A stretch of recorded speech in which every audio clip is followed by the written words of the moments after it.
بلند کر کے نعرہ حیدری، نعرہ حیدری۔ لم يلد ولم يولد ولم يكن له كفوا أحد۔ اللهم صل على محمد وآل محمد۔ رحم الله من قرأ الفاتحة۔ بسم الله الرحمن الرحيم، الحمد لله رب العالمين، الرحمن الرحيم، مالك يوم الدين، إياك نعبد وإياك نستعين، اهدنا الصراط المستقيم، صراط الذين أنعمت عليهم غير المغضوب عليهم ولا الضالين۔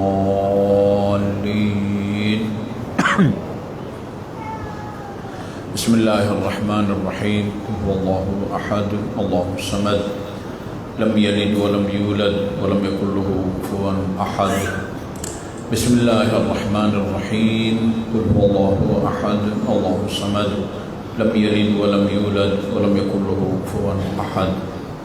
بسم الله الرحمن الرحيم، هو الله أحد الله الصمد، لم يلد ولم يولد ولم يكن له كفوا أحد۔ اللهم صل على محمد وآل محمد۔ اعوذ باللہ من الشیطان اللعین الرجیم، بسم اللہ الرحمن الرحیم۔ الحمد للہ الذی لا يبلغ مدحته القائلون ولا يحصي نعماءه العادون، الذي لا يدركه بعد الهمم ولا يناله غوص الفتن، والصلاة والسلام على خير خلقه وأشرف بريته، الذي سمي في السماء بأحمد وفي الأراضين بأبي القاسم محمد۔ اللهم صل على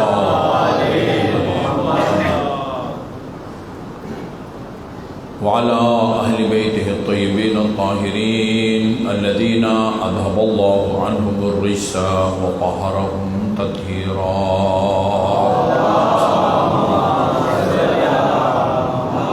واللعن الأبدي على أعدائهم أجمعين۔ أما بعد، فقال الله الحكيم، بسم الله الرحمن الرحيم، أفمن يهدي إلى الحق أحق أن يتبع أمن لا يهدي إلا أن يهدى، ما لكم كيف تحكمون۔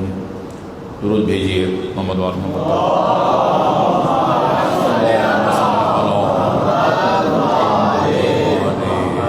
محمد۔ مومنین کرام، ایک ناقابل انکار حقیقت ہے جس کا کوئی مسلمان جو قرآن کو اپنا آسمانی کتاب ہدایت سمجھتا ہے، وہ اس حقیقت کا انکار نہیں کر سکتا۔ اس حقیقت کو اللہ تعالیٰ نے بھی اپنے کلام پاک میں واضح طور پر بیان فرمایا ہے، اور رسول اور اہل بیت رسول کی معتبر و مستند روایات میں بھی آپ کو یہ حقیقت ملے گی، اور وہ یہ کہ انسان کے اعمال برائیوں اور نیکیوں کا موازنہ ہوگا روز قیامت، اور اس موازنہ کے نتیجے میں انسان نے اپنے انجام تک پہنچنا ہے۔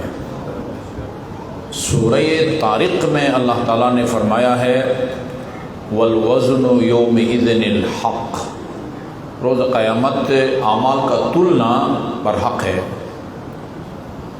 سورہ قارعہ میں ہے، فَأَمَّا مَنْ ثَقُلَتْ مَوَازِينُهُ فَهُوَ فِي عِيشَةٍ رَاضِيَةٍ وَأَمَّا مَنْ خَفَّتْ مَوَازِينُهُ فَأُمُّهُ هَاوِيَةٌ وَمَا أَدْرَاكَ مَا هِيَ نار حامیہ۔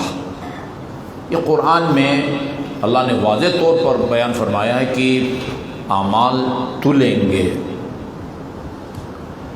دین کی بہت ساری باتوں پر سربستہ ایمان لانا ضروری ہے،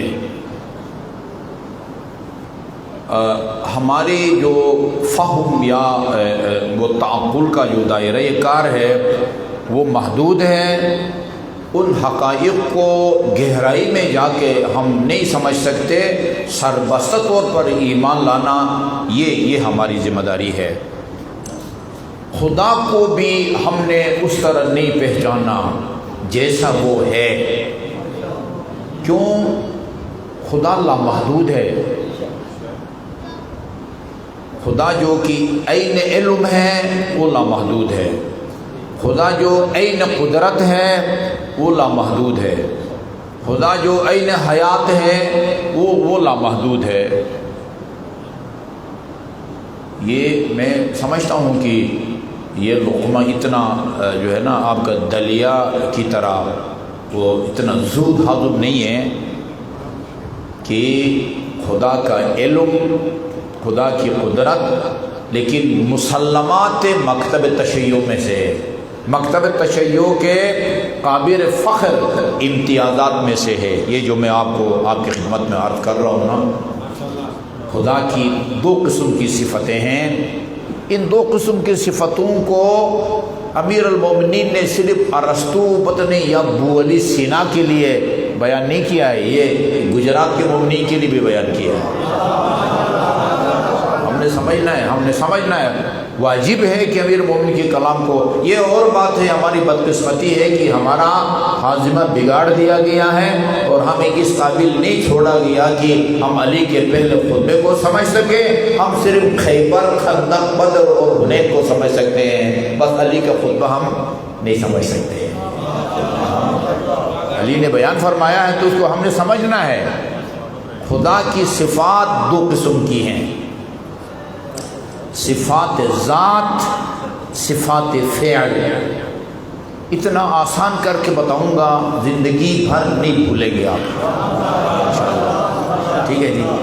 صفات ذات خدا کی ان صفات کو کہتے ہیں جو ایک لمحے کے لیے بھی خدا کی ذات سے جدا نہ ہو سکے، بلکہ وہ صفات عین خدا ہیں. وہ کون سی ہیں؟ علم، قدرت، حیات، ادراک. یہ صفات ذات کہلاتے ہیں، یہ عین خدا ہیں. صفات دوسری صفات جس کو صفات فعل کہتے ہیں، یعنی آپ ان کو خدا سے جدا تصور کر سکتے ہیں. خدا سے جدا تصور. خدا کی ذات تھی، یہ صفت نہیں تھی. آپ یہ نہیں کہہ سکتے کہ خدا کی ذات تھی لیکن اس کا علم نہیں تھا. یہ نہیں کہہ سکتے کیونکہ وہ عین علم ہے. خدا کی ذات تھی، قدرت نہیں تھی. خدا کی ذات تھی، حیات نہیں تھی. ایسا نہیں کہہ سکتے. وہ عین علم ہے، عین حیات ہے اور عین قدرت ہے. ہاں، میں اور آغا صاحب ہم تھے، ہمیں وہ ضربتا کی گردن نہیں آتی تھی. بعد میں مدرسے میں ہمارے والدین نے ڈالا، ادھر محنت کی، پھر جا کے یہ نجاسات ہیں، یہ مطہرات ہیں، فلاں فلاں فلاں. ہم تھے، علم نہیں تھا. آپ نے بھی جو کچھ کیا ہو، میٹرک کیا ہے، ایف اے کیا ہے، ڈبل ایم اے کیا ہے، پی ایچ ڈی کیا ہے، آپ تھے، لیکن ایم اے لیول یا پی ایچ ڈی لیول کے معلومات آپ کے پاس نہیں تھے. خدا ایسا نہیں ہے. اس کی یہ جو صفتیں ہیں، ایک لمحے کے لیے بھی آپ خدا کی ذات سے ان کو جدا نہیں کر سکتے. وہ عین علم ہے، وہ عین قدرت ہے اور عین حیات ہے. لیکن دوسری صفات جو خدا کی ذات سے جدا ہو سکتی ہیں، خدا خالق ہے. ہم کہہ سکتے ہیں خدا کی ذات تھی لیکن خالق نہیں تھا. خدا خالق کب کہلایا؟ جب اس نے نور محمد کو پیدا کیا. خدا خالق ہے. نور محمد جو نور علی ایک ہے، ان کو پیدا کرنے سے پہلے خدا کی ذات تھی، وہ خالق نہیں کہلاتا تھا. جب خلق کیا پھر وہ خالق کہلایا. جی اچھا جی. رازق خدا کی ذات تھی، ابھی کسی کو پیدا ہی نہیں کیا تھا اور پیدا کر کے اس کو رزق روزی بھی نہیں تھی تو وہ رازق نہیں تھا. پیدا کر کے اس کو رزق روزی دی پھر وہ کہلایا رازق. محیی زندگی دینے والا. ابھی کسی کو زندگی نہیں دی تھی وہ محیی نہیں تھا. جب کسی کو زندگی دی وہ محیی زندگی دینے والا کہلایا. اس کی ذات تھی لیکن ممیت مارنے والا وہ نہیں کہلاتا تھا. کسی کو زندگی دے کے اس سے زندگی واپس لی تب وہ ممیت کہلایا. جی یہ جو پہلے نا علم قدرت حیات یہ عین خدا ہے. ہاں ایک لمحے کے لیے بھی خدا کی ذات سے آپ ان کو جدا نہیں کر سکتے کیونکہ وہ عین خدا ہے. علم خدا خود خدا ہے. امیر المومنین کا ایک فرمان ہے جس کو سمجھ میں آئے نا گھر جا کے شکرانے کے 2 رکعت دماغ پڑے. عالم لا بعلم، میں اور آپ علم کی وجہ سے عالم ہیں. امیر المومنین فرماتے ہیں خدا علم کی وجہ سے عالم نہیں ہے، خود علم ہے. خدا قدرت کی وجہ سے قادر اور توانا نہیں ہے، خدا خود قدرت ہے. ہم حیات کی وجہ سے حی اور زندہ ہیں. خدا حیات کی وجہ سے نہیں، وہ خود حی ہے. ہاں وہ خود حیات ہے. اللہ کی ذات خود حیات ہے. پتہ چل گیا نا. خدا عین علم، قدرت خدا. اچھا اسی طرح خدا کی قدرت اور خدا کا علم یہ بھی ایک چیز ہے کیونکہ جب علم خدا عین خدا ہے، قدرت خدا عین خدا ہے تو پھر علم خدا اور قدرت خدا بھی ایک چیز ہے، 2 چیزیں نہیں ہیں. ایک مثال دیتا ہوں جس کو آپ کبھی نہیں بھولیں گے. بیٹی جفت کسے کہتے ہیں؟ جفت جفت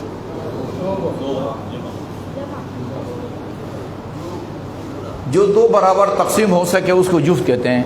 2 بھی جفت ہے، 4 بھی جفت ہے، 6 بھی جفت ہے، 8 بھی جفت ہے، 10 بھی جفت ہے نا، ہے نا. اور طاق کسے کہتے ہیں؟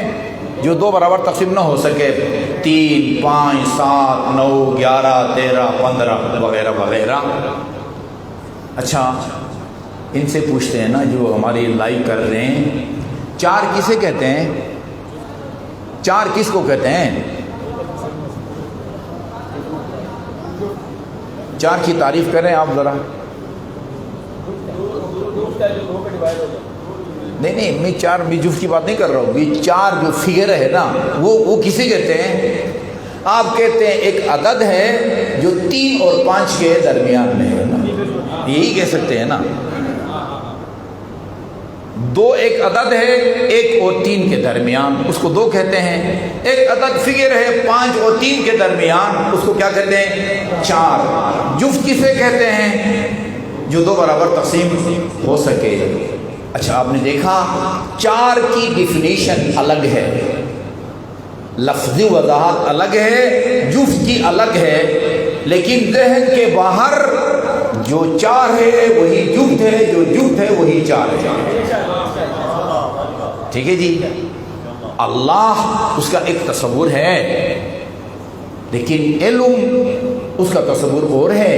لیکن ہمارے ذہن سے باہر جو ذات خدا ہے وہی علم خدا ہے، جو علم خدا ہے وہی ذات خدا ہے. جی اس کی گہرائی میں جانا یہ میرے اور آپ کی ذمہ داری نہیں ہے.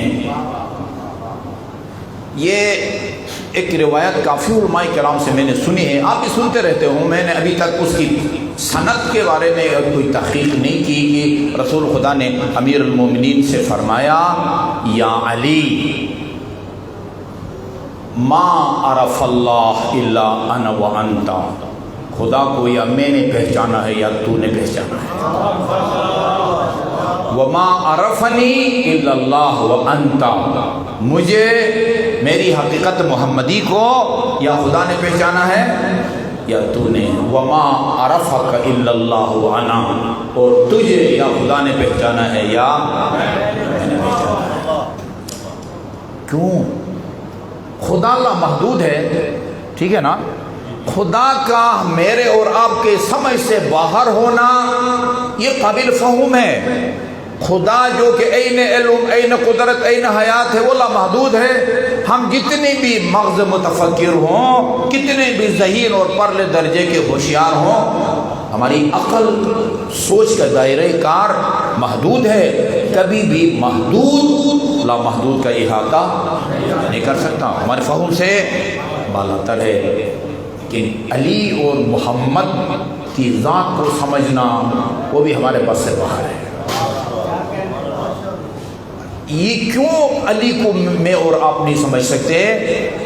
میں امیر المومنین کا جو ایمان کا درجہ یا پیمانہ ہے نا، اس کی ایک جھلک کی طرف اشارہ کرتا ہوں، اس سے آپ کو اندازہ ہوگا کہ یہ علی کو سمجھنا یہ میرے اور آپ کے بس سے باہر کیوں ہے۔ درود بھیجیے محمد والا۔ یہ کیا ہو گیا بھائی؟ محمد۔ اچھا جی، اس وقت میں آپ کے سامنے حسینیہ امام بارگاہ کی ممبر پر بیٹھا ہوں، ٹھیک ہے جی؟ آپ مجھے دیکھ رہے ہیں، آپ کو موسوی صاحب کو کتنے فیصد یقین ہے کہ میں فلان ہوں؟ 100% نا؟ میں آپ کے سامنے بیٹھا ہوں، لائٹ بھی ہے، آپ مجھے دیکھ رہے ہیں، اور مجھے دیکھ کے آپ کو 100% یقین ہے کہ یہ فلان ہے، یہ ممبر ہے، یہ در و دیوار ہے، یہ چھت ہے، یہ لائٹیں ہیں، یہ پنکھے ہیں، یہ کیمرے ہیں، ایسا ہے نا؟ اسی طرح میں آپ کو اپنی آنکھوں سے دیکھ رہا ہوں، مجھے 100% یقین ہے کہ یہ میرے سامنے دائیں طرف فلان بزرگ ہیں، سامنے فلان بزرگ ہے، وہ کرسی پر فلان بزرگ ہے، مجھے 100% یقین ہے۔ اسی طرح باہر جائیں، موسم صاف ہو، دن کا ٹائم ہے، سورج کو دیکھتے ہیں، رات کا ٹائم ہے، چاند کو دیکھتے ہیں، ستاروں کو دیکھتے ہیں، ان کو دیکھ کے ہمیں 100% یقین ہوتا ہے یہ چاند ہے، یہ سورج ہے، اور یہ ستارے ہیں۔ نہج البلاغہ میں امیر المومنین فرماتے ہیں، یہ جن چیزوں کو تم اپنی آنکھوں سے دیکھ کے تمہیں ان کا یقین ہوتا ہے نا، علی کو خدا کا اس سے زیادہ یقین ہے۔ ادھر نہ دیکھیں نا بھائی، وہ ایسی وہ ٹھیک کر رہے ہیں، آپ نے تو ٹھیک نہیں کر رہا نا، میری طرف دیکھیں۔ یہ ایسے مسائل نہیں ہے کہ توجہ ادھر رہے اور آپ کو سمجھ میں آ جائے، ٹھیک ہے نا؟ اللہم صلی اللہ محمد اجلا، فرماتے ہیں اجلا من ان تراہ العیون، اللہ کی ذات ان چیزوں سے زیادہ علی کے لیے آشکار ہے جن کو تم اپنی آنکھوں سے دیکھ کے 100% یقین رکھتے ہو۔ سربست طور پر ہم اللہ کو مانتے ہیں، اس کی حقیقت تک ہماری رسائی ممکن نہیں ہے۔ جو ہمارے بس میں ہے وہ معرفت اللہ تعالیٰ ہم سے قبول فرماتا ہے، وہ معرفت ہم سے قبول فرماتا ہے۔ تفصیل میں جانا نہ ہماری ذمہ داری ہے نہ ہمارے بس میں ہے۔ دین کی بہت ساری باتیں ایسی ہیں، سربستہ طور پر ہم نے ایمان لانا ہے، گہرائی میں جا کے سمجھنا میرے اور آپ کے بس سے باہر ہے۔ ہم اپنے دینی مدارس میں عقائد کی کتاب پڑھاتے ہیں، اس کا نام ہے عقائد امامیہ، محمد رضا مظفر نے لکھی ہے، اس کو اردو میں ترجمہ بھی ہوا ہے، عقائد امامیہ۔ اس میں امام محمد باقر علیہ السلام کے اس قول کو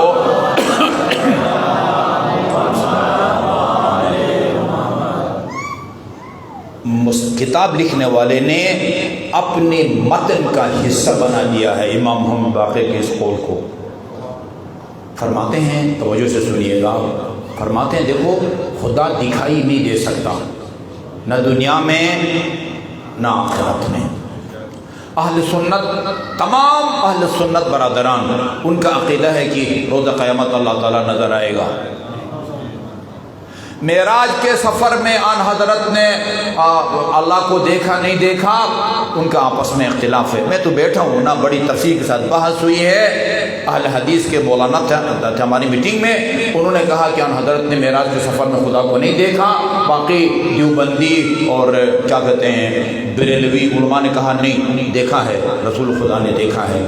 جو اہل حدیث تھے نا، جن کا عقیدہ یہ تھا کہ نہیں دیکھا، انہوں نے کہا ام المومنین سے پوچھا گیا کہ بھئی معراج سے واپس آ کے وہ کچھ نہ کچھ تو رپورٹ دی ہوگی نا ام المومنین کو، گھر میں رہتی تھی، میں نے اللہ کو دیکھا، اس کا چہرہ ایسا تھا۔ ہاں، ام المومنین سے پوچھا گیا کیا آپ کا کیا عقیدہ ہے کہ رسول خدا نے معراج کے سفر میں اللہ کو دیکھا یا نہیں دیکھا؟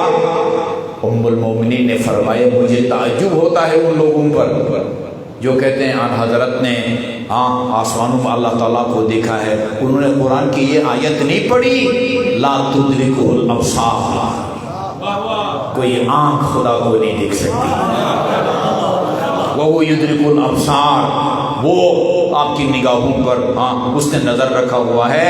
کوئی آنکھ خدا کو نہیں دیکھ سکتی۔ کیوں نہیں دیکھ سکتی؟ اس کو آپ دیکھ سکتے ہیں جس کا جسم ہو، بدن ہو، جس میں لمبائی ہو، گہرائی ہو، چوڑائی ہو۔ خدا کا جسم ہی نہیں ہے، ہاں تو وہ کس طرح دکھائی دے گا؟ یہ بڑی دلچسپ بحثیں میری ان سے ہوتی رہی ہیں۔ میں نے کہا کہ اچھا وہ کہتے ہیں خدا کا جسم نہیں ہے، کم از کم علمی نشستوں میں کہتے ہیں کہ خدا کا جسم نہیں ہے، لیکن دکھائی دے گا قیامت میں، سب کو دکھائی دے گا۔ اور بعض کے مطابق معراج کے سفر میں آن حضرت نے اللہ تعالیٰ کو دیکھا۔ میں نے کہا دیکھو، کسی چیز کے دکھائی دینے کے لیے شرط یہ ہے کہ اس کا جسم ہو، ٹھیک ہے؟ آپ کہتے ہیں کہ بھائی خدا کا جسم نہیں ہے تو پھر کس طرح نظر آئے گا؟ وہ ایک صاحب کہنے لگے نہیں نجفی صاحب، کسی چیز کے دکھائی دینے کے لیے اس کا جسم ہونا ضروری نہیں ہے، اس کا موجود ہونا کافی ہے۔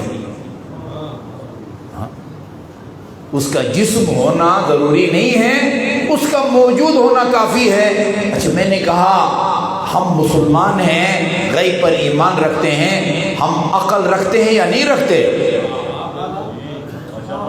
ہاں، ہم عقلاء ہیں نا۔ امیر المومنین نے بھی فرمایا اللہ تعالیٰ نے فرشتوں کو پیدا کیا، ان کو صرف عقل دی، حیوانی خواہشات ان میں نہیں رکھی۔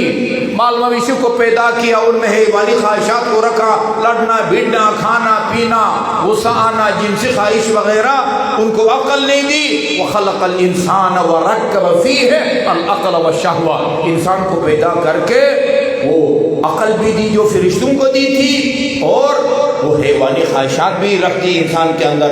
فمن غلب عقلہ شہوتہ، جو جس کی عقل اس کی خواہشات حیوانی کو شکست دے وہ فرشتوں سے افضل ہو جاتا ہے، اور جس کی حیوانی خواہشات اس کی عقل کو شکست دے وہ مال مویشی سے بدتر ہو جاتا ہے۔ عقل ہے نا، مسلمان کے نزدیک عقل موجود ہے۔ آج تک آپ نے اپنی یا کسی اور کی عقل دیکھی ہے؟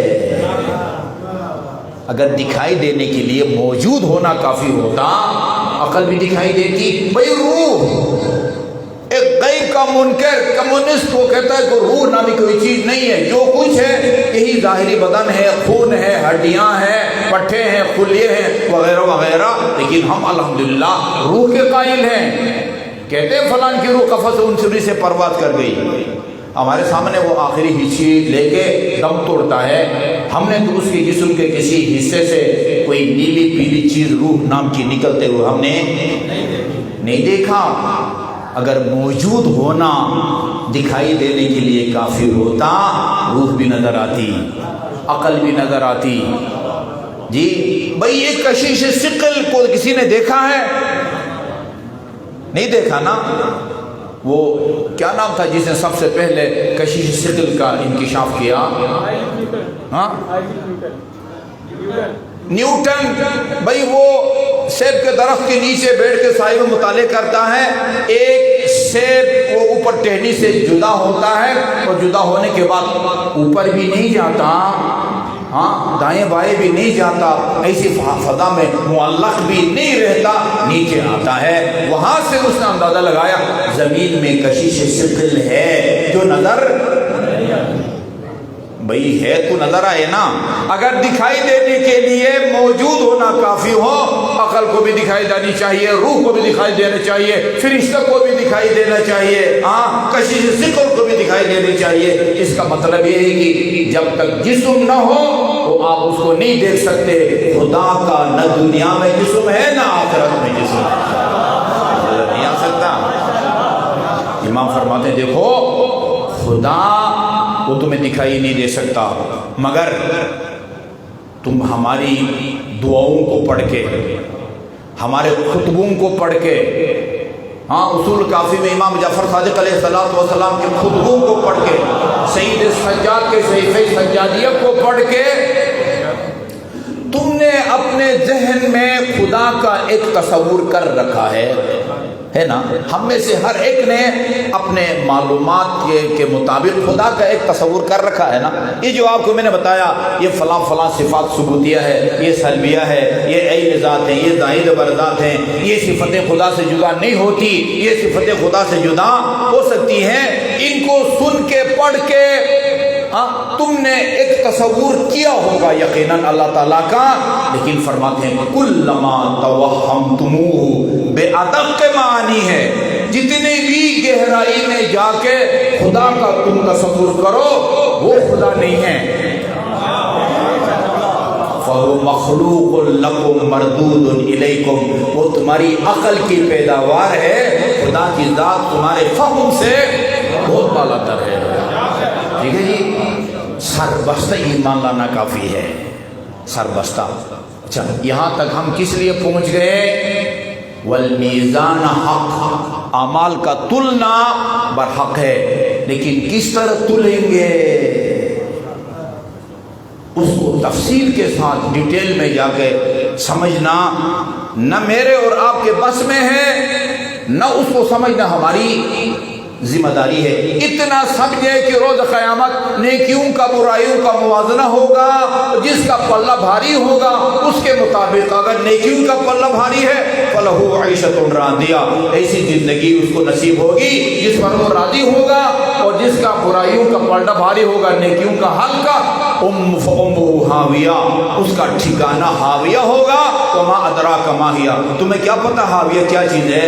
نَارٌ حَامِيَةٌ، گرم آگ کا نام ہے جی، ہمیں نہیں پتا۔ ساری زندگی کے اعمال تلیں گے، ساری زندگی 70 سال 80 سال 900 سال ساری زندگی کے اعمال تلیں گے۔ اچھا وہ ترازو کتنا بڑا ہوگا؟ اس کا ایک پلڑا پنجاب جتنا ہوگا، پاکستان جتنا ہوگا، اور پھر یہ گفتگو تلے گی نا۔ یہ جو میں گفتگو کر رہا ہوں یہ ایک عمل ہے، یہ بھی تلے گا۔ آپ جو بیٹھ کے سن رہے ہیں یہ بھی ایک عمل ہے، یہ بھی تلے گا۔ وہ گفتگو کی وہ فضا کا حصہ بن گئی جی۔ کیا تلے گا؟ بچہ کیا ہے جو تلے گا؟ آپ نے گفتگو سنی ہے جی، یہ سماعت کے ذریعے آپ نے کام کیا ہے، اس میں سے کیا بچا ہوگا تو کیا تلے گا ادھر؟ اس کا ہمیں پتہ نہیں ہے، اس کا ہمیں پتہ نہیں ہے۔ بعض ہمارے علماء کرام کہتے ہیں یہ ترازو ہے نا، دو ترازو کے دو پلڑے، یہ ہمیں سمجھانے کے لیے کہا گیا ہے، ورنہ کوئی اتنا بڑا ترازو ہو، ہاں ایک ترازو پنجاب کے برابر ہو، ایک سندھ کے برابر ہو، اور اس میں زندگی بھر کے اعمال کو رکھا جائے اور ایک فرشتہ اس کو اٹھائے، ہاں یا وہ بیٹری والی جو ہے نا ترازو ہے، ہاں وہ جس میں کلو اور گرام آتے ہیں، ہاں اس طرح نہیں ہے۔ وہ کہتے ہیں ترازو کا مطلب خدا کا علم ہے، ترازو کا مطلب خدا کا علم ہے۔ خدا آپ کو لے جائے پہلی فرصت میں امیر المومنین کے حرم کی زیارت کے لیے۔ امیر المومنین کی زیارت میں بہت سارے القاب ہیں، ان میں سے ایک السلام علیک یا میزان الاعمال، اے بندوں کے اعمال کے میزان۔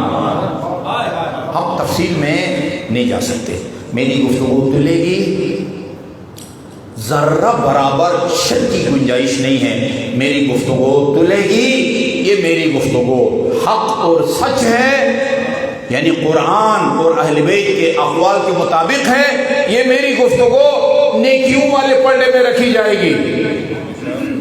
اور اگر خدا نہ خواستہ قرآن کے خلاف ہے، اہل بیت کے اقوال اور ان کی سیرت کے خلاف ہے، یہی گفتگو برائی کی صورت میں وہ کیا کہتے ہیں اس پلڑے میں رکھی جائے گی جس میں برائیاں رکھی جائیں گی۔ اور آپ کیا سمجھتے ہیں؟ آپ مرفوع قلم ہیں؟ آپ جو سنتے ہیں نا، یہ دیکھا جائے گا کہ یہ آپ سنتے ہیں اور سن کے داد دیتے ہیں، دونوں ہاتھ کھڑے ہو کے کھڑا کر کے کبھی خود اپنی نشست سے اٹھ کے جو داد دیتے ہیں نا، یہ آپ کی داد بھی تلے گی۔ آپ نے اگر حق اور سچ کی داد دی ہے، یہی آپ کی داد نیکیوں کے پلڑے میں رکھی جائے گی، اور اگر کسی گمراہ کن گفتگو کرنے والے کو داد دی ہے، یہ ایک برائی ہے، وہ برائی والے پلڑے میں رکھی جائے گی۔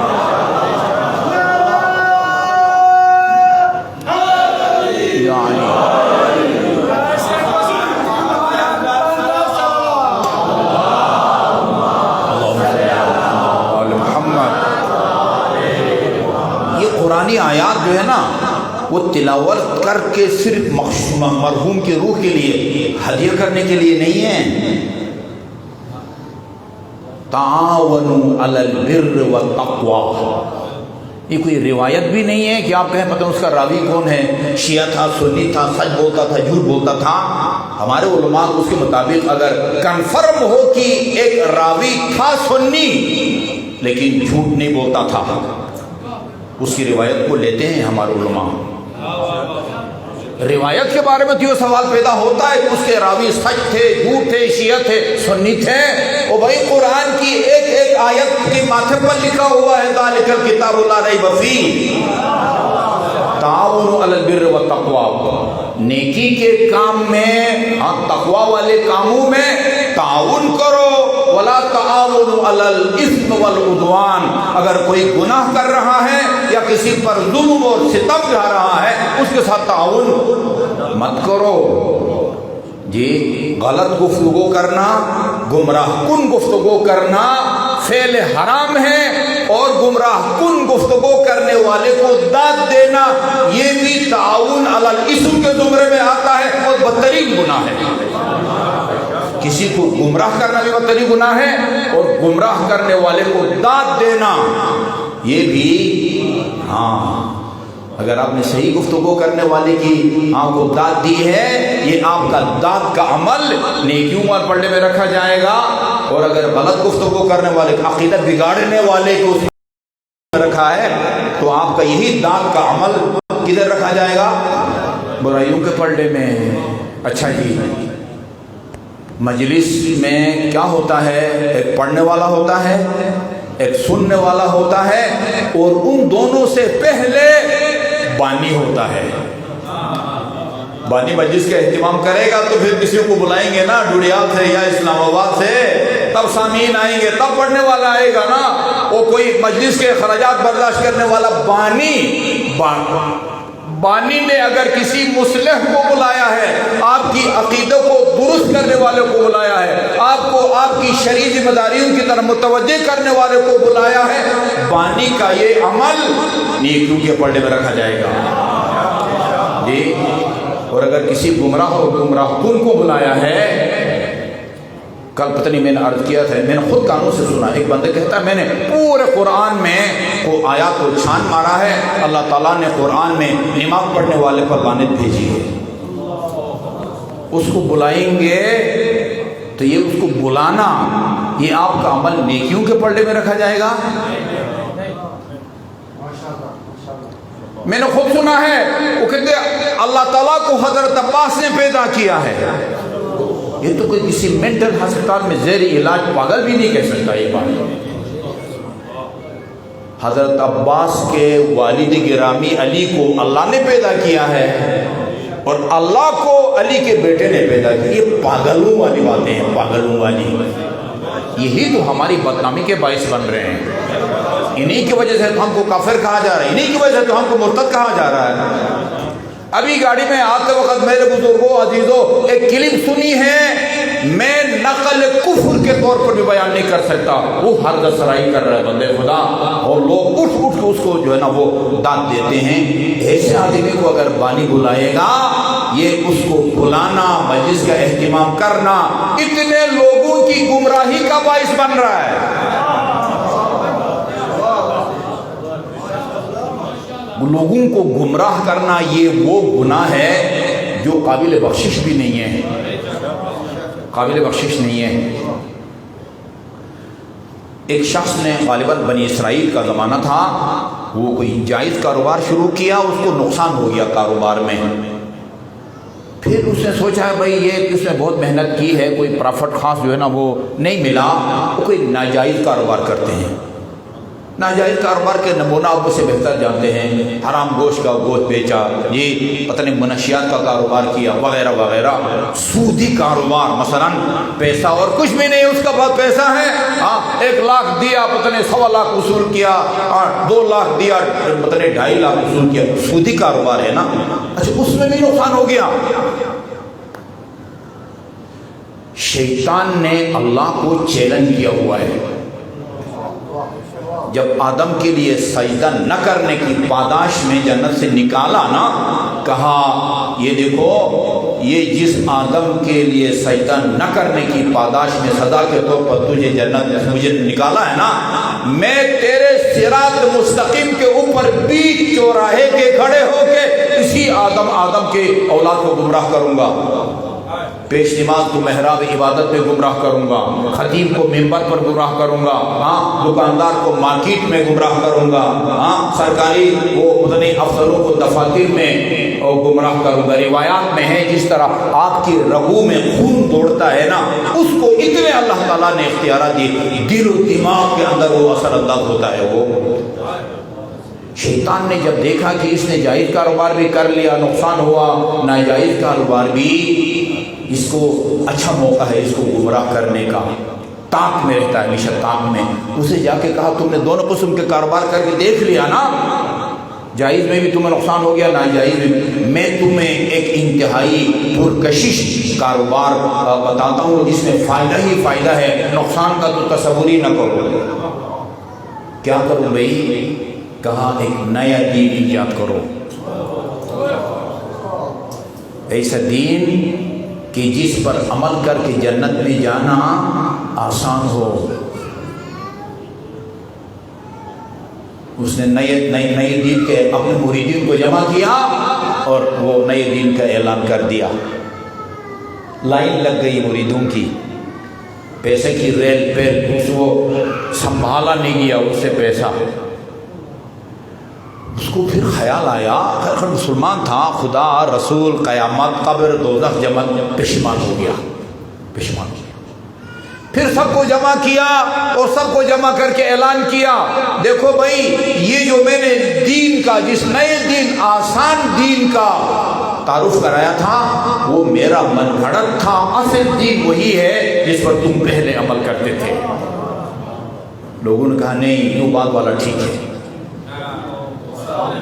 انسان فطری طور پر آرام طلب ہوتا ہے، آرام طلب۔ اچھا جب اس نے دیکھا کہ یہ قابو سے باہر ہو گئے، ابھی کیا کرے، ان کو ٹھیک کرنے کے لیے کیا کرے؟ ریاض الجنت میں ستون ابو لبابہ ہے نا، جس کا دوسرا نام ستون توبہ ہے، اس کو کیوں کہتے ہیں ستون ابو لبابہ؟ ان حضرت نے لشکر اسلام کو ایک جنگ کے لیے بھیجا تھا، اس میں یہ نہیں کیا تھا، پھر پشیمان ہو گیا اور لا کے اپنے آپ کو اس ستون سے باندھا اور کہا کہ جب تک اللہ میری معافی کا اعلان نہیں کرے گا میں یہ رسی یا اپنے زنجیر نہیں کھولوں گا۔ اللہ نے اس کے توبہ کو قبول کیا اور رسول خدا پر وحی نازل فرمائی، ہم نے ابو لبابہ کے گناہ کو معاف کر دیا ہے، آپ خود اپنے دست مبارک سے جا کے رسی کھولیں۔ آیت اگر آپ کو یاد ہے، مجھے یاد نہیں ہے، آیا ہے باقاعدہ۔ اچھا اس نے بھی وہ سنا ہوا تھا شاید، اس نے بھی کیا کیا، اس طرح کا جو ہے نا وہ طریقہ اختیار کیا، ایک اتنی بڑی لمبی کیل لی، اس کو دیوار میں گاڑ دیا، اور ایک زنجیر لوہے کی لے کو اس کا ایک سرا اس کیل میں باندھا، ایک سرا اپنی گردن میں، اور کہا جب تک ابو لبابہ کی طرح میری مغفرت اور عفو کا خدا کی طرف سے اعلان نہیں ہوتا اس وقت تک میں اس کو نہیں کھولوں گا۔ وہ کسی آیت کے نازل ہونے کے انتظار میں تھا، نبی پر آیت نازل ہو گئی، اور اللہ نے اس نبی سے کہا میرے نبی اس بندے سے جا کے کہو جب تک وہ سارے لوگ ہدایت یافتہ نہ ہوں جو تمہاری وجہ سے گمراہ ہو گئے ہیں، تیری توبہ کو کبھی قبول نہیں کرو۔ بہار میں ہے یہ روایت، بہار ساتھ ساتھ یہ بھی ہے وہ تمام لوگ جو تیری وجہ سے گمراہ ہو گئے اور ابھی دنیا میں نہیں رہے۔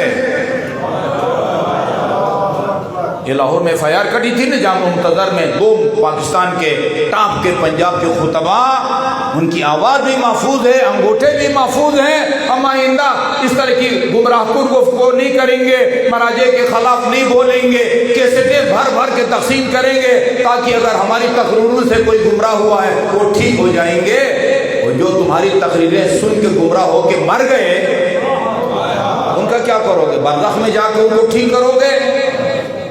انتہائی خطرناک کام ہے کسی کو گمراہ کرنا۔ درود بھیجیے محمد وآل محمد، اللہم صلی علی محمد وآل محمد۔ عمل تلیں گے، اصل میں یہ پوری جو ہے نا تقریباً پونے گھنٹے کی گفتگو، یہ ایک روایت سنانے کی خاطر اتنی لمبی گفتگو تھی، لیکن میرے خیال میں اتنے بھی یہ گفتگو بھی فائدہ سے خالی نہیں تھی جی۔ عمل تلیں گے، یہ زندگی بھر دنیا میں جو کوئی محمد اور آل محمد پر صلوات بھیجتا ہے نا، مغرب میں ہو یا مشرق میں ہو، اللہ تعالیٰ نے مختلف فرشتوں کو مختلف ذمہ داریاں سونپی ہیں نا، اب پتہ نہیں ہزاروں میں ہیں، لاکھوں میں ہے، ملینوں میں ہیں، کچھ فرشتے پوری دنیا مغرب مشرق میں پھیلے ہوئے ہیں، ان کا کام یہ ہے جہاں کہیں بھی کوئی بیٹھ کر محمد اور آل محمد پر صلوات بھیجتا ہے وہ صلوات لا کے رسول خدا کی خدمت میں پیش کرے، اس کا کام ہے، وہ آپ کے پاس محفوظ ہے۔ روز قیامت آن حضرت کے سامنے ایک بندے کے اعمال تولے جائیں گے، آپ دیکھیں گے اس کے نیکی کا جو پلڑا ہے نا وہ بھاری ہے، اپنا ہلکا ہے، برائیوں کا پلڑا ہلکا ہے۔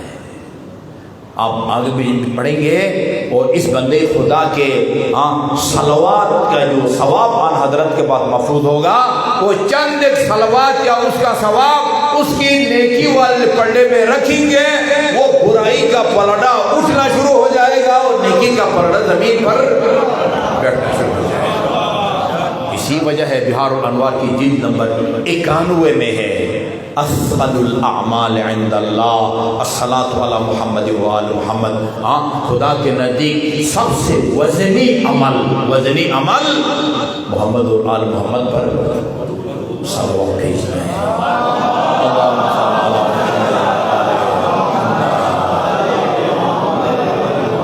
کل میں نے عرض کیا تھا ہماری تمہید بہت لمبی ہو گئی، ہمیں 3 اس وقت محاذ ہمارے مقابلے میں کھلے ہوئے ہیں، ایک بے بنیاد پروپیگنڈے کا محاذ، دوسرا یہ جو گمراہ کن ممبر پر بیٹھ کر لوگوں کو گمراہ کرتے ہیں نا، نماز کے خلاف بولتے ہیں۔ میں آغائے عالی کی گفتگو سن رہا تھا، فقہ کسی بھی ہماری فقہ کی کتاب کو اٹھا کے دیکھیں نا، توضیح المسائل، منہاج الصالحین، شرح العلوم، تحریر الوسیلہ، یہ تقریباً فقہ کے جو مسائل ہیں نا پانی کی قسموں سے تقسیم ہوتے ہیں۔ پانی یا جاری ہے یا آب قلیل ہے یا پر ہے، جاری پانی میں پاک کرنے کا یہ طریقہ ہے، پر سے پاک کرنے کا یہ طریقہ ہے، لوٹے کے پانی سے پانی کا یہ طریقہ، یہاں سے شروع ہوتے ہیں، اور وہ میراث، حدود اور تعزیرات حدود کسے کہتے ہیں؟ بریکٹ میں بتا دوں، ان سزاؤں کو کہتے ہیں جن کا خدا نے قرآن میں ذکر کیا، معین فرمایا ہے۔ زنا کرنے والا شادی شدہ ہے، اس کو سنسار کرو، دفن کر کے پتھر مار مار اس کو جام سے مار دو۔ غیر شادی شدہ ہے، 100 کوڑے مارو۔ چور مرد ہو یا عورت ہو، اس کے ہاتھ کاٹو۔ یہ قرآن کی آیات ہے نا، الزانی والزانیۃ فاجلدوا کل واحد منہما 100 جلدہ۔ زانی مرد ہو یا عورت ہو، ان دونوں میں ہر ایک کو 100 کوڑے لگاؤ۔ اگر شادی شدہ ہے تو البتہ پاکستان میں یہ اختیار کسی کے پاس نہیں ہے۔ تعزیرات کسے کہتے ہیں؟ وہ سزائیں جو شریعت میں مقرر نہیں ہیں، حاکم شرع اپنی ثوابدید کے مطابق وارننگ کے طور پر یا تنبیہ کے طور پر 5، 10، 15 کوڑے یا تعزیرانے جو مارے جاتے ہیں، اس کو تعزیرات کہتے ہیں۔ حدود یعنی پانی کی قسموں سے شروع ہوتے ہیں مسائل، اور حدود و تعزیرات پہ جا کے اختتام پذیر ہوتے ہیں۔ ہماری کل فقہ سے متعلق جو روایات ہیں نا، میں آپ سے درخواست کروں گا اس نقطے کو آپ نے یاد رکھنا ہے کہ فقہ سے متعلق ہماری جو روایات ہیں، عقائد نہیں، توحید، نبوات، امامات نہیں، فقہ سے متعلق روایات کی تعداد 60,000 ہے۔ 60,000۔ ان 60,000 میں سے 1/3 20,000 کا تعلق نماز سے ہے، اور مقدمات نماز، وضو، استقبال قبلہ، مقدمات صلاۃ، شرائط نماز، مقارنات صلاۃ، آپ اندازہ لگائیں نا، یعنی 20,000 فقہ سے متعلق روایات میں سے 60,000 میں سے 20,000 کا تعلق نماز سے ہے۔ یار یہ سارا ڈرامہ ہے، کوئی اہمیت نہیں ہے نماز کی۔ اس بندے خدا کے مطابق وہ جس نماز پر خدا لعنت بھیجتا ہے، اور 60,000 میں سے 1/3 وہ نماز کے بارے میں ہے، وہ نماز کے سورہ منافقین اٹھا کے دیکھیں نا جی، منافقین کی علامات میں سے ایک علامت نماز کے معاملے میں سستی ہے۔ نماز کے معاملے میں سستی کرنے والا اگر منافق کی علامت ہے، سرے سے نہ پڑھنے والا وہ پکا مومن ہوگا۔ کیا خیال ہے؟ تو قرآن ہے نا۔ اچھا یہ ایک مسئلہ تھا، یہ سر جوڑ کے سوچنے والی بات ہے کہ یہ راستہ جو ہے نا، یہ گمراہ اور گمراہ کن لوگوں کا راستہ جو سراسر قرآن کے خلاف، اہل بیت اطہار کے مستند روایات کے خلاف، 20,000 روایات جس عبادت کے بارے میں ہیں اس کے خلاف بڑی دیدہ دلیری سے آگے ممبر سے اس کے خلاف بولا جا رہا ہے۔ سر جوڑنا ہے، اور آخری کیا ہے ہمارا؟ ہم امیر المومنین کو رسول خدا کے بعد اپنا امام، جانشین، وسیع اور پیشوا مانتے ہیں۔ یہ آخری مسئلہ ہے۔ بس اس سلسلے میں ایک روایت میں آپ کی خدمت میں عرض کروں گا، میرا خیال میں وہ کافی ہے۔ ہمارے اہل سنت برادران کی کتاب یہ موجود ہے۔ ایک مرتبہ سلمان فارسی نے رسول خدا صلی اللہ علیہ وآلہ وسلم سے پوچھا، عرض کیا یا رسول اللہ، لکل نبی وصی فمن وصیک؟ فیصلہ کن روایت ہے، فیصلہ کن، ہر نبی کا کوئی نہ کوئی وصی گزرا ہے، وصی رسول اللہ و خلیفۃ بلا فصل۔ آپ علی کے بارے میں کہتے ہیں، باقی مسلمان حضرت ابوبکر کے بارے میں کہتے ہیں، یہ لکل نبی وصی، ہر نبی کا کوئی نہ کوئی وصی گزرا ہے۔ فمن وصیک؟ آپ بتا کے جائیں آپ کا وصی کون ہے؟ کتنا بنیادی سوال ہے۔ یہ فسکتا، اس وقت رسول خدا نے کوئی جواب نہیں دیا۔ سلمان کہتے ہیں فلما رعانی بعدو، بعد میں جب میں نے آن حضرت کو دیکھا، یہاں ہے آن حضرت نے جب مجھ سے پوچھا، مجھے دیکھا، تو میں نے پہلے رسول خدا سے سوال کیا تھا آپ کا وصی کون ہے؟ ابھی جب دوبارہ ملاقات ہوئی تو رسول خدا نے مجھ سے ایک اور سوال کیا اسی سے ریلیٹڈ۔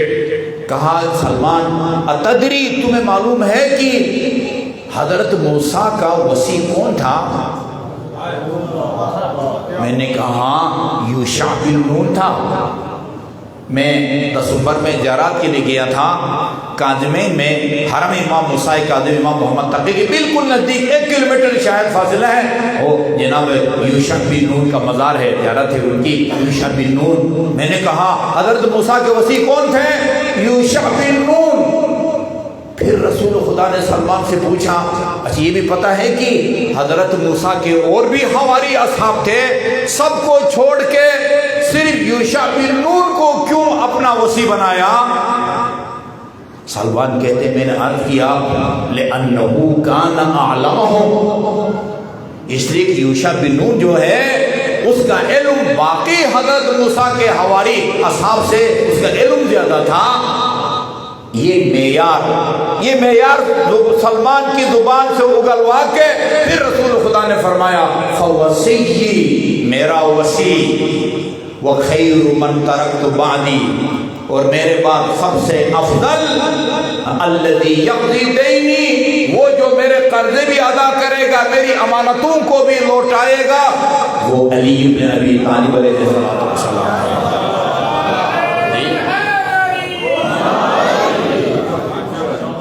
میں نے بطور تبرک عرض کیا ہے. یہ ایک سوشل میڈیا پر عجیب بحث چلی ہوئی ہے, میں نے ابھی لکھ ان کو بھیج دیا ہے. ہاں وہ ایک گروپ کو پتہ نہیں ادبی مذہبی سوالات جوابات ابھی تک ایک دوسرے کو جو ہے نا وہ حیوانات سے تشبیہ دے چکے ہیں. میں نے کہا یار اس قسم کے حساس اور نازک مسائل کو سوشل میڈیا پر نہ چھیڑا جائے, یہ اس کا فائدہ نہ ہونے کے برابر ہے اور نقصان زیادہ ہے. اس طرح اشتعال پھیلے گا. وہ ایک بندہ لندن میں بیٹھا ہے, موبائل نمبر لندن کا ہے, وہاں سے ایک بات کرے گا, کسی کی توہین کرے گا, نزلہ پاکستان میں گرے گا, ایک بندہ ہے وہی مارا جائے گا.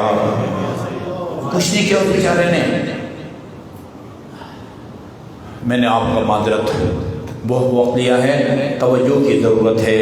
یہ جو 3 محاذ ہے نا ان میں ہمارے لیے سب سے زیادہ حساس نقصان دہ محاذ یہ ہے جو اپنے اس منبر حسینی پر بیٹھ کے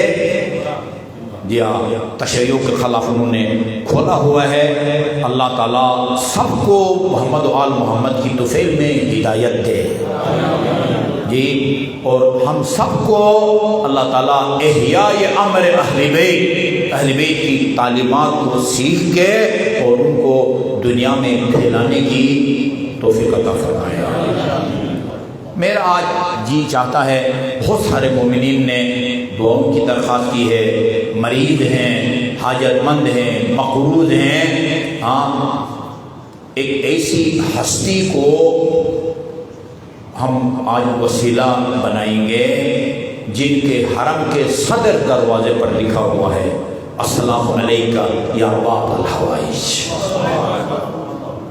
میں 1969 سے 75 تک نجف میں رہا ہوں. نجف میں عراق میں 3 ہستیاں باب الحوائج کے نام سے مشہور ہیں. ایک امام موسیٰ کاظم علیہ السلام, ادھر بھی لکھا ہوا السلام علیکہ یا باب الحوائج. ایک میرے اور آپ کے 6 مہینے کے آقا باب الحوائج ہے, اور ایک علمدار حسین. بعد واقعے کربلا کے تجزیہ نگاروں نے لکھا ہے اگر کربلا کے واقعے میں بنی ہاشم کے 3 جوان موجود ہوتے اور شریک ہوتے, یہ تاریخ کے صفحات پر واقعہ کربلا ایسا نہ ہوتا جو آپ کو نظر آ رہا ہے. ایک محمد بن حنفیہ, دوسرا مسلم بن عقیل اور ایک علمدار حسین. یہ تینوں ہوتے ہیں اور ان کو کھلی اپنی شجاعت کے مظاہرہ کا موقع ملتا, یہ نقشہ ایسا نہ ہوتا. اور ایک عباس اگر موجود بھی تھے اس کو بھی لڑنے کا اس طرح موقع نہیں ملا جس طرح وہ لڑنا چاہتے تھے. ہم سب کی خلقت کا ایک مشترک مقصد ہے. جنات اور انسانوں کی خلقت کا ایک مشترک خلقت ہے. ہم سب کو اللہ نے اپنی عبادت کے لیے پیدا کیا, ما خلقت الجن والانس الا لیعبدون. لیکن عباس کی خلقت میں ایک خاص مقصد شامل ہے, وہ کسی کی خلقت میں بھی نہیں ہے. کسی کی خلقت میں یہ نہیں ہے. خاتون جنت کی رحلت کے بعد اپنے بھائی عقیل سے کہا کہ عقیل تم عربوں کے حسب نسب اور ان کی مزاج خصوصیات سے آگاہ ہو، مجھے ایک ایسے غیرت مند اور طاقتور خاتون کا انتخاب کر جو کربلا میں میرے بیٹے حسین کا کام آئے. علمدار حسین کو اپنی خلقت کے غرض کا احساس تھا. ایک مرتبہ اجازت لی، طلب کی، اجازت نہیں دی. دوسری دفعہ اجازت طلب کی، اجازت نہیں دی. اور آخری دفعہ یعنی ان الفاظ میں اجازت طلب کی جو واقعی علمدار حسین کے شایان شان ہیں. کیا فرمایا؟ لقد ضاق صدری یا ابا عبداللہ. فرزند پیغمبر اب میرے صبر کا دام پیمانہ تبریز ہو چکا، میرا سینہ پھٹا جاتا ہے، میرا سینہ تنگ ہوا جاتا ہے. اريد ان انتقم من هؤلاء المنافقین، ان منافقین سے انتقام لینا چاہتا ہوں، اکبر کا، قاسم کا، آپ کے باوفا اصحاب کا. امام نے فرمایا عباس تو میرے لشکر کا علمدار ہے، تو بھی اگر چلا گیا میرے لشکر کا شیر اعظم منتشر ہو جائے گا. بہت معقول تجزیہ کیا کسی نے. عباس کو بھی پتا تھا میں آخری شہید ہوں اور خیموں میں یا امام زین العابدین ہیں یا امام محمد باقر ہیں جو 3 سال کا، 4 سال کا یا وہ 5 سال کا ہے جی. اور امام کو بھی پتا ہے کہ اب سوائے عباس کے کوئی بھی نہ کوئی صحابی باقی ہے، نہ اولاد، نہ کوئی بھانجا، نہ کوئی بھتیجا. کون سا لشکر ہے کہ جس کے بارے میں کہتے ہیں تو میرے لشکر کا علمدار ہے. بہت پیارا تبصرہ کیا ہے. وہ کہتے ہیں اس لیے امام نے فرمایا میرے لشکر کا شیر اعظم منتشر ہو جائے گا. امام کی نظر میں اکیلا عباس لشکر تھا، اکیلا عباس کو لشکر کی حیثیت دیتے تھے. مظلوم کربلا بہت جب اصرار کیا، اجازت مل گئی اور کہا کہ عباس اگر جانا ہے دیکھو وہ یہ خیموں سے العطش اور العطش صدائیں بلند ہیں، ان پیاسے بچوں کے لیے پانی کی کوئی سبیل. مشق سکینہ کو تھمایا. علی نقوی رحمت اللہ علیہ فرماتے تھے امام نے مشق سکینہ اپنے علمدار کو تھما کے عباس کو پابند کر دیا. اب عباس اس طرح نہیں لڑ سکے گا جس طرح وہ لڑنا چاہتا تھا. یہ کہنا آسان ہے عزادارو، 4000 کا پہرا تھا، 4000 کے لشکر کو ایک علی کی یادگار نے ہٹایا. اور ہٹانے کے بعد مشق سکینہ کو ایسی جلدی جلدی میں کنارے سے ساحل سے نہیں بھرا، فرات کے اندر اتنے آگے نکل گئے. فرات کا پانی علمدار حسین کے گھوڑے کے پیٹ کو چھوتا تھا. پانی کو اٹھایا. بعد روایات میں فضل عطش حسین و اطفالہ، حسین اور حسین کے چھوٹی چھوٹی ان کی عطش کی آوازیں ابھی بھی عباس کی کانوں میں گونج رہی تھی. فرب الماء من یدہ، پانی کو گرایا. مشق سکینہ کو بھر کے خیمگاہ کی طرف روانہ ہوئے. راستے میں کیا کچھ ہوا تو میں تفصیل آپ کو نہیں بتاتا، نہیں بتا سکتا. آپ جائیں نا حرم عباس کے وہ صدر حرم کے باہر وہ شارع القمہ ہے. شارع القمہ اس پر کئی ہوٹل ہیں، اسے تھوڑا سا آگے جائیں شارع القمہ کے وہ ایک کے اوپر کتبہ لکھا ہوا ہے، اس پر لکھا ہوا ہے الی کف العباس الایمن. یہ راستہ اس جگہ کو جاتا ہے جہاں عباس کا دایاں شانہ قلم ہوا تھا. تھوڑا سا آگے جائیں لکھا ہوا ہے الی کف عباس الایسر. یہ راستہ اس جگہ کو جاتا ہے جہاں عباس کا بایاں شانہ قلم ہوا. دایاں شانہ قلم کروانے کے بعد اشیاء سے کہتے ہیں واللہ قطعتم یمینی فإنی احامی ابدا عن دینی. کیا ہوا اگر تم نے میرا دایاں ہاتھ کاٹ دیا ہے، میں عباس جب تک زندہ ہے اپنی دین کی حمایت کروں گا، اس نبی کے نواسے کی حمایت کروں گا جس کو دشمن بھی صادق اور امین کہتا تھا. دونوں بازوں کٹوا کے نواسے پیغمبر کے فضائل بیان کر رہے ہیں. دونوں شانے کٹوا چکے ہیں، مشق سکینہ کو دانتوں میں لیا ہوا ہے اور خیمگاہ کی طرف بڑھ رہے ہیں. ایک تیر آیا مشق سکینہ کو لگا، پانی بہ گیا. کاش ستم کا سلسلہ یہیں پر رک جاتا۔ ایک طالب نے آگے بڑھ کے سر مبارک پر گرز کا وار کیا۔ آئیے عزادارو، باقی مسائل آپ کی مادر گرامی ام البنین سے سنتے ہیں۔ جنت البقیع کی دھوپ میں بیٹھ کے اپنے 4 بیٹوں کے مرثیے پڑھا کرتی تھی۔ مروان جیسا سنگ دل جب ان مرثیوں کو سنتا تھا اسے بھی رہا نہیں جاتا تھا۔ اس میں کہتی مدینہ والو، تمہیں پتا ہے میرا نام ام البنین نہیں ہے، میرا نام فاطمہ ہے۔ میں اپنے 4 شیر جیسے بچوں کی وجہ سے ام البنین کہلاتی تھی۔ آج کے بعد جس نے مجھے بلانا ہو، پکارنا ہو، فاطمہ کے نام سے پکارے۔ ام بنین کا لفظ سنتی ہوں مجھے اپنے 4 شیر جیسے بچے یاد آتے ہیں۔ پھر بیٹے سے مخاطب ہو کے فرماتی، بیٹے عباس، مجھے پتا ہے تو کتنا بہادر تھا، مجھے معلوم ہے تو کتنا طاقتور تھا۔ مجھے بتایا گیا عمر سعد کے ایک سپاہی نے آگے بڑھ کے تیرے سر پر گرز کا وار کیا، میں سمجھ گئی اس وقت تیرے بدن پر تیرے بازو نہ ہوں گے، ورنہ کسی کی کیا مجال تیرے دونوں بازو سالم ہوں اور کوئی سپاہی اتنا قریب آ سکے تیرے سر پر گرز کا وار کرے۔ اس گرز کے لگنے کے بعد پھر دین فرس پر سنبھل نہ سکے، آقا کو پکارا، ادرکنی یا آقا، آئیں امام، کیا آقا آپ کی زیارت کرنا چاہتا ہوں، مگر ایک آنکھ میں تیر میں بس ہے، دوسرے میں خون ہے۔ خون کو صاف کیا، زیارت ہوئی، دونوں ہاتھ میرے اور آپ کے مظلوم امام نے عباس کے بدن کی نیچے رکھے۔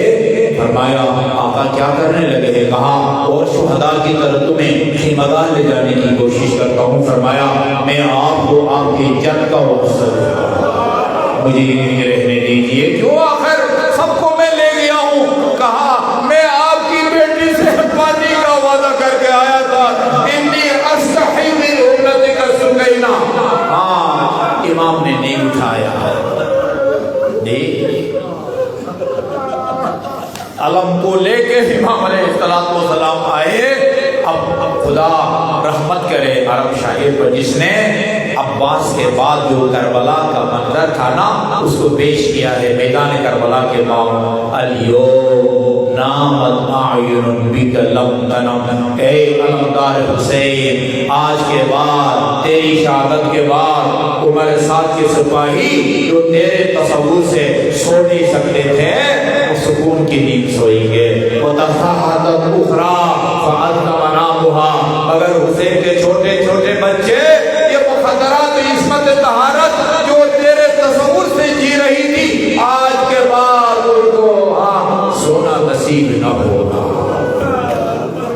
ساجد نجمی مرحوم نے ایک کتاب لکھی ہے سخنان امام حسین، اور مولانا علی مرتضیٰ زیدی نے خطبات امام حسین کے نام سے اس کا ترجمہ کیا ہے۔ انہوں نے علمدار حسین کی شہادت کے باب میں لکھا ہے کربلا کے ایک شخص نے علمدار حسین کو خواب میں دیکھا، فرمایا کہ اے فلان کربلا کا جو خطیب ہے نا اس سے کہو تم جب میرے مسائل پڑھتے ہو مسائل میں میرے عزاداروں کو سارے مسائل نہیں سناتے، مکمل مسائل سنایا کرو۔